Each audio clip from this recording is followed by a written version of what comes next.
I am His Holiness, the Guru Pitka. Welcome to my ashram, the Ecumenical Intuitive Enlightenment Initiative Organization, or EIO. One bad role can have a massive impact on an actor's career, as was the case with Mike Myers when he starred in The Love Guru, released on this date in 2008. What do you think of The Love Guru? Do you have a guilty pleasure box office bomb? Let us know in the comments. Number 10. Dana Carvey, the master of disguise. Nearly a decade after leaving SNL, Dana Carvey got a chance to be the star of his own feature. What is happening? I'm getting bigger. I got so fat. The film showed off his talent for impressions, but it received negative reactions for its childish jokes and a less than convincing storyline. Carvey's abilities were stretched out into a movie that sometimes ranks among the worst comedies of its kind. Am I not turtly enough for the Turtle Club?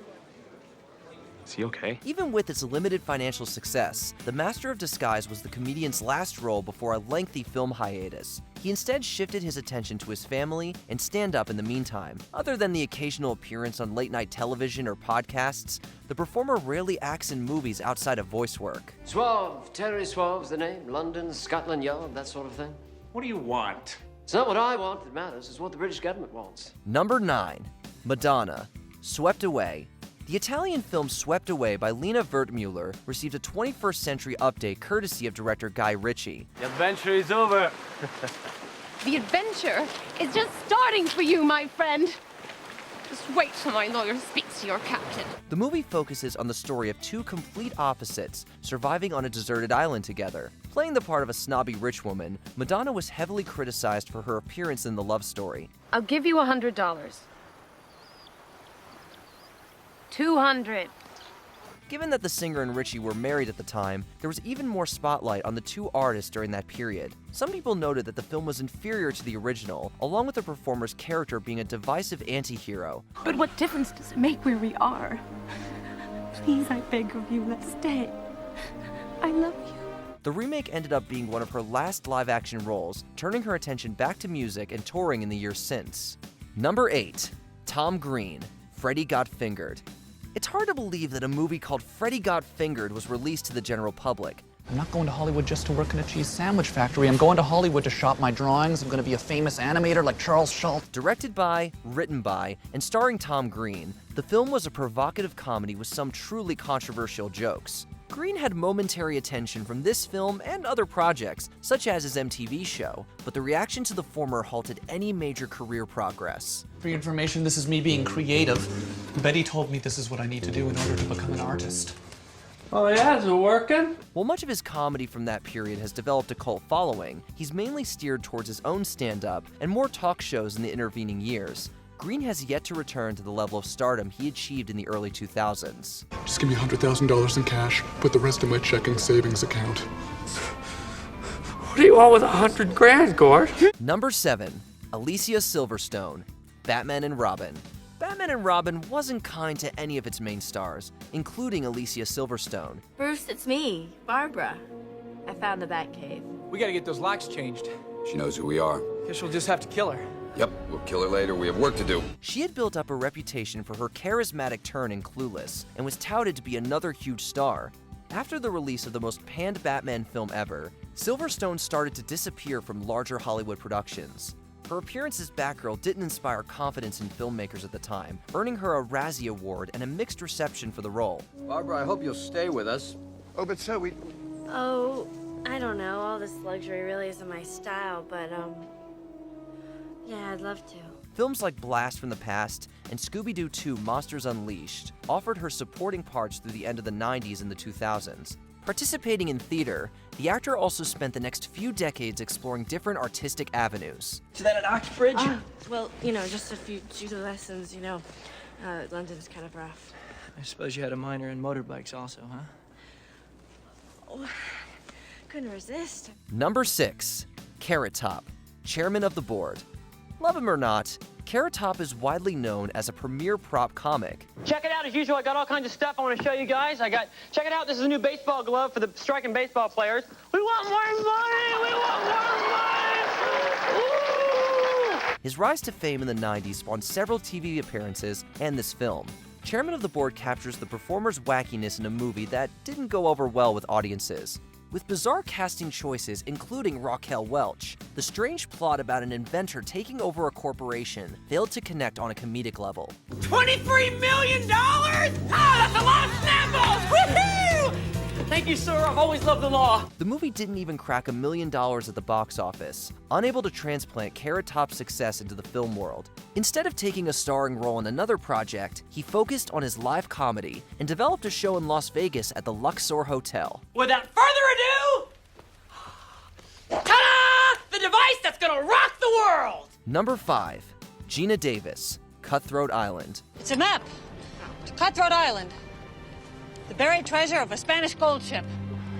More gold, jewels, and plunder than you've ever dreamed of. Winning an Academy Award and starring in commercial films in the 80s and early 90s, Gina Davis was a surefire choice to star in Cutthroat Island in 1995. The swashbuckling adventure story partnered Davis up with Matthew Modine in a big-budget production. Audiences in the middle of the decade were not compelled by the material, and it became a historic box office bomb. Guarded by those who never grow old.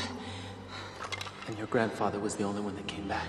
Despite the talent and money on display, this pirate movie proved to be a substantial setback in the actor's career. The next few years saw less roles for her as an above-the-title star, positioning her as a supporting actor instead. Next to a few parts in television, she started working in the 2000s to promote female representation in media. Hey, it's all right. It's okay. I'm okay. You got it all, didn't you? Number 4. Taylor Kitsch, John Carter. John Carter was set to be a huge Disney live-action epic. Whatever it is you suppose I owe you, our country, or any other beloved cause, I have already paid. Instead of breaking records in a good way, the movie was among the biggest failures of its kind. The film's star, Taylor Kitsch, could have likely gone on to greater success, but this disastrous release stalled his trajectory as a future box office star. I'm not for hire. I've got a cave of gold of my own. Somewhere.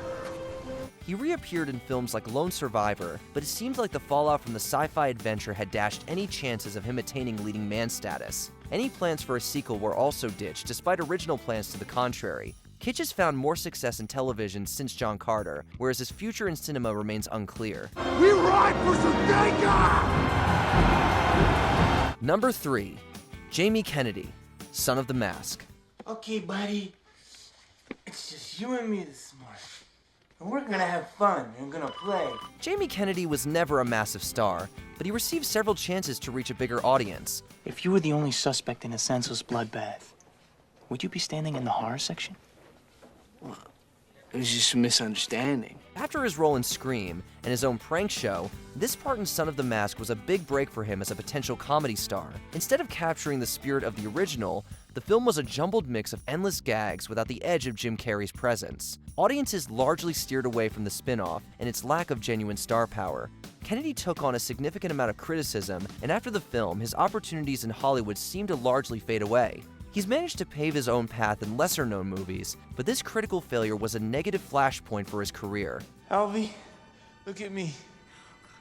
It's your dad. There's no more superpowers. Number 2. Mike Myers, The Love Guru. Waking pudding, I can't take this. Not again. What? Why? In the 90s, Mike Myers was synonymous with hilarious comedy in both television and film. Very shagadelic, baby. Yeah! The actor finished out his spy trilogy, Austin Powers, in the early 2000s, later focusing on an original idea called The Love Guru. The result was one of Myers' biggest critical and commercial misfires. Parodying Bollywood cinema, the movie doesn't have the same fresh energy as Myers' previous work.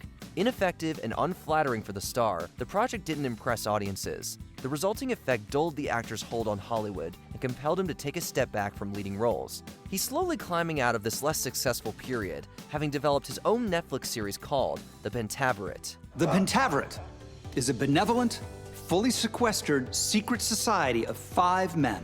Number 1. Elizabeth Berkley, Showgirls. Where are you from? Back east. From where back east? Different places. Saved by the Bell introduced Elizabeth Berkley to the world in the late 80s. 1, 2, 3, bang! 1, 2, 3, stretch! 1, 2, 3, bang! By the time the show ended in the mid-90s, it was fair to say that the actor wanted to take a dramatic leap forward into films. Her opportunity came with the making of Paul Verhoeven's panned film Showgirls. Instead of being a gritty look into the life of a dancer, the project comes off like a parody of itself. Did you enjoy that out there? Yeah, darling, I think I did. I hate you. Berkley's performance was widely derided along with the rest of the production. While it wasn't entirely her fault, the film left a stain on her future as a leading woman. Some supporting parts allowed the performer to continue her career, but this was the last recognizable role for her. You think you could do my nails now?